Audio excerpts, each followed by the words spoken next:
Okay, now let's see example 1 to sketch absolute value functions.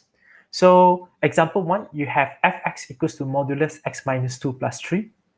So step 1, we want to determine the type of function. So memanglah indeed, it happens to have the formation we want. If you try to compare the a, m, c, and also k, it is corresponding to a equals to 1, m equals to 1, c equals to minus 2, k equals to 3. So memang dalam bentuk yang kita nak di sini. Then we proceed to the next step. The shape of the graph. So the shape of the graph, how we're going to decide is that we try to observe, do we have the case of positive modulus or negative modulus? And in this case here, we have the case of positive modulus. Then we decide the shape. So the shape happens to be just the V shape. Positive modulus is just V shape. And shape sudah decide. Next, we want to decide whether what is the important point here, the cups here. The important point, the special point here in the next step.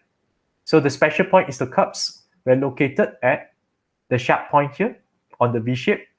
And how we get the answer? So the x coordinate, by referring to the content inside the absolute bracket, x minus 2 equals to 0. So we have x equals to 2. The y coordinate just refer to the constant plus 3. So we have y equals to 3. So therefore, the special point here, the cups, will happen to be 2, 3, the point 2, 3. And from this information here, we try to do a rough sketching in the next step to decide whether the x and y intercept whether exists or not. So we've done the rough sketch using the special point 2, 3. So this is a rough sketch that I have. Again, this rough sketch here, it just happened to help us to identify the x or y intercept whether exists or not. It may not be happen to represent the actual coordinate of the actual position of the x and y intercept. So from this graph sketch here, we notice that the y-intercept exists. The x-intercept does not exist. Therefore, you do not need to spend time to find the x-intercept. You just focus on calculating the y-intercept. And therefore, the y-intercept, we substitute x equal to 0 into the function fx.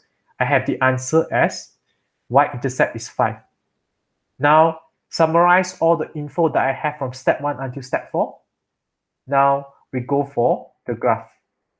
So therefore, this is the graph that I have, where I have the y-intercept at 5, the x-intercept does not exist. And before we end, remember to label the xy axis. So label the xy axis, the origin, label the graph. The name of the graph is fx. Label the xy intercept. In this case here, I only have y-intercept. Label the special point, the cups here.